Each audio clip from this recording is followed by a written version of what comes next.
Subscribe करें हमारे channel निर्मल्स टेक्नोपीडिया को और बेल आइकन को दबाएं ताकि लेटेस्ट वीडियो जो भी मैं अपलोड करूं वो आप सभी से कोई भी मिस ना हो पाए। नमस्कार दोस्तों, मैं दीपक कुमार महतो। स्वागत है हमारे चैनल टेक्नोपीडिया में। पिछले क्लास में हम लोगों ने डिस्कस किया था मेटल और उसके प्रॉपर्टीज़ के बारे में, जिसमें हम लोगों ने मेटल के फिजिकल प्रॉपर्टी और उससे रिलेटेड जो फिजिकल प्रॉपर्टी होते हैं वो हमने डिस्कस किया था। और आज के क्लास में हम डिस्कस करेंगे मेटल के मैकेनिकल प्रॉपर्टी और केमिकल प्रॉपर्टी के बारे में। और हम लोग ये जानेंगे कि मैकेनिकल प्रॉपर्टी में कौन कौन से गुण होते हैं धातु के, और एक कारीगर के लिए धातु के ये मैकेनिकल प्रॉपर्टी जानना बहुत इंपॉर्टेंट होता है। इसलिए वीडियो को आप लोग ध्यान से और पूरा देखिएगा, और अगर पसंद आए तो लाइक एंड शेयर कीजिएगा, और हमारे चैनल में कोई नए हो तो सब्सक्राइब भी कर लीजिएगा ताकि हमारे आने वाला हर वीडियो आपको मिलता रहे। तो चलिए शुरू करते हैं आज का क्लास।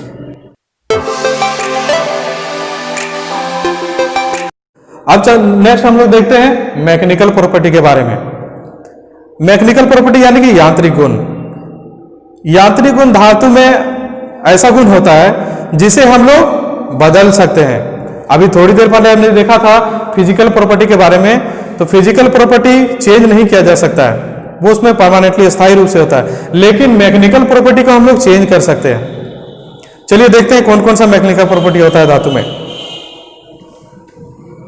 सबसे पहला प्लास्टिसिटी। प्लास्टिसिटी धातु का वैसा गुण जिस गुण के कारण अगर ठंडी या गर्म अवस्था में उसमें बाहरी बल दिया जाए तो वो अपनी अवस्था बदल लेता है। यानी कि अगर किसी धातु पे हम लोग बाहरी बल लगाते हैं तो वो अवस्था चेंज करके फैल जाता है, और जैसे ही वो बल हम लोग हटा लेते हैं तो वो अपना अवस्था उसी अवस्था में कांस्टेंट रह जाता है। यही गुण धातु का कहलाता है प्लास्टिसिटी। और इसी गुण के कारण धातु को हम लोग अपने इच्छा के अनुसार अलग अलग आकार में बना लेते हैं और आसानी से वो आकार ले लेता है। ये गुण कहलाता है प्लास्टिसिटी। नेक्स्ट प्रॉपर्टी जानते हैं।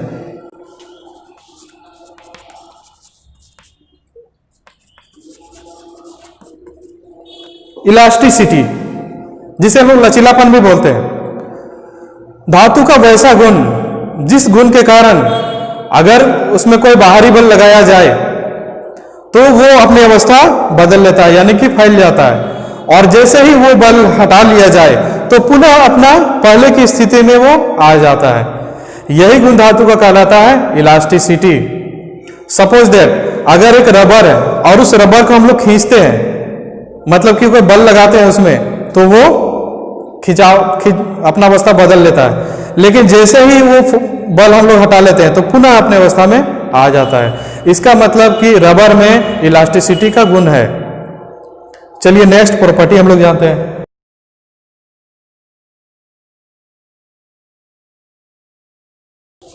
डक्टिलिटी, यानी कि तन्यता। धातु का वैसा गुण जिस गुण के कारण अगर उसमें कोई खिंचाव बल दिया जाए, यानी कि उसको खींचा जाए, तो वो टूटे नहीं बल्कि लंबे लंबे तार के रूप में कन्वर्ट हो जाए। यही गुण कहलाता है डक्टिलिटी। और ये गुण प्लेटिनम में सबसे ज्यादा होता है। चलिए नेक्स्ट प्रॉपर्टी जानते हैं। मेलिएबिलिटी,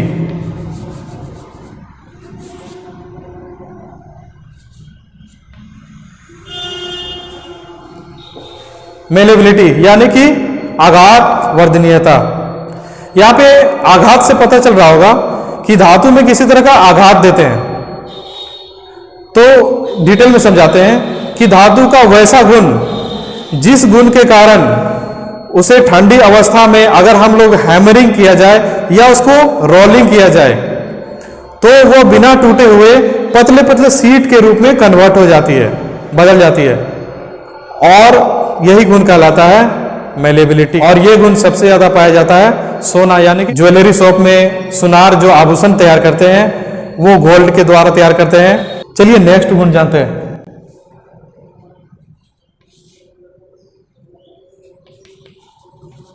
हार्डनेस, यानी कि धातु की कठोरता। धातु का वैसा गुण जिस गुण के कारण वो कटने और खुरचने का विरोध करता हो, यो धातु का हार्डनेस कहलाता है। सपोज दैट अगर हम दो मेटल लेते हैं, एक हाई कार्बन स्टील लेते हैं, मतलब कि एक स्टील लेते हैं और एक लीड शीशा लेते हैं, और किसी नुकीले चीज से अगर दोनों में खरोंच लगाया जाए तो देखते हैं कि स्टील के मुकाबले लीड में ज्यादा गहराई से खरोंच बनता है। इसका मतलब ये होता है कि लीड स्टील के मुकाबले ज्यादा सॉफ्ट है, मुलायम है, और लीड के मुकाबले स्टील ज्यादा हार्ड होता है। और इसी गुण के कारण हम लोग कटिंग टूल जो बनाते हैं, वर्कशॉप में जब हम लोग फाइल से मेटल को रगड़ते हैं तो वहां पे देखा जाता है कि जो मेटल होता है वर्कपीस, वो हमारा माइल्ड स्टील का होता है और वो सॉफ्ट होता है, लेकिन जो फाइल होता है वो हाई कार्बन स्टील का, उसके अंदर में हार्डनेस होती है। इसी कारण से कटने खुरचने का विरोध भी करता है और वो वर्कपीस को रगड़ करके उसके मेटल को रिमूव भी कर देता है। यही गुण कहलाता है धातु का हार्डनेस। चलिए और जानते हैं।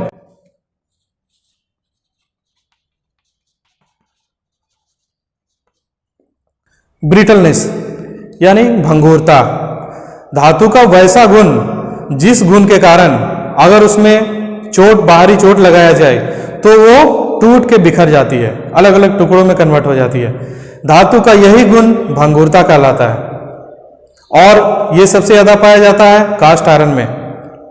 अगर इसका एग्जाम्पल देखें तो एक कास्ट आयरन का टुकड़ा लेते हैं और एक रॉट आयरन का टुकड़ा लेते हैं और दोनों को बाहरी चोट लगाते हैं या फिर किसी हाइट से छोड़ देते हैं, तो हम लोग देखते हैं कि जो कास्ट आयरन का मेटल होता है वो टूट के बिखर जाता है, लेकिन जो रॉट आयरन का मेटल होता है वो टूट के नहीं बिखरता है। इसका मतलब कास्ट आयरन में भंगुरता का गुण ज्यादा होता है। चलिए और गुण जानते हैं मैकेनिकल प्रॉपर्टी में। टफनेस, चिमड़ापन जिसको हम लोग बोलते हैं। धातु का वैसा गुण जिस गुण के कारण अगर उसे हम लोग ट्विस्ट करें या फिर उसे बेंड करें तो वो बिना टूटे हुए आराम से ट्विस्ट भी होता है और बेंड भी होता है। यही धातु का गुण कहलाता है टफनेस। और इसी गुण के कारण धातु को हम लोग आसानी से किसी भी शेप में बेंड भी कर सकते हैं और उसे ट्विस्ट भी कर सकते हैं, क्योंकि उसमें टफनेस का गुण होता है। चलिए नेक्स्ट प्रॉपर्टी जानते हैं।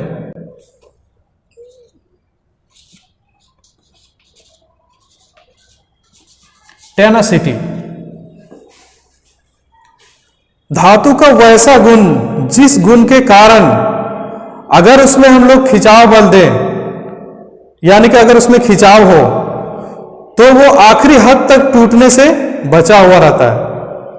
मतलब कि आखिरी हद तक जो उसमें स्ट्रेस होता है, उस स्ट्रेस को, उस टेंशन को वो बर्दाश्त कर लेता है। यही बर्दाश्त करने का गुण कहलाता है टेनासिटी। चलिए और जानते हैं।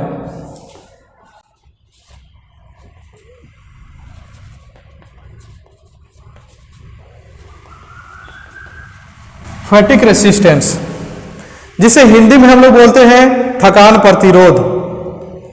यह धातु का वैसा गुण होता है जिस गुण के कारण अगर उसमें लगातार झटके पड़ रहे हो तो वो उन झटकों को बर्दाश्त करता है और आखिरी हद तक टूटने से बचा हुआ रहता है। यही गुण कहलाता है धातु का फैटिक रेसिस्टेंस।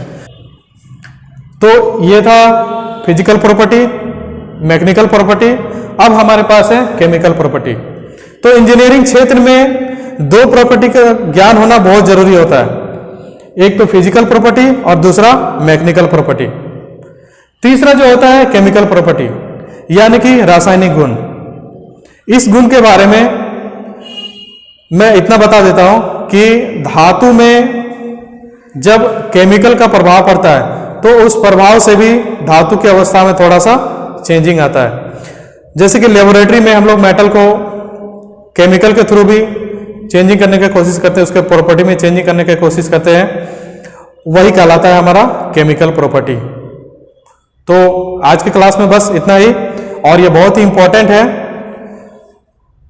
और अगर वीडियो आपको पसंद आए तो लाइक एंड शेयर करें, और कोई हमारे चैनल में नए हो तो उसे सब्सक्राइब भी कर लें ताकि आने वाला हर वीडियो मिलता रहे आपको। Thank you.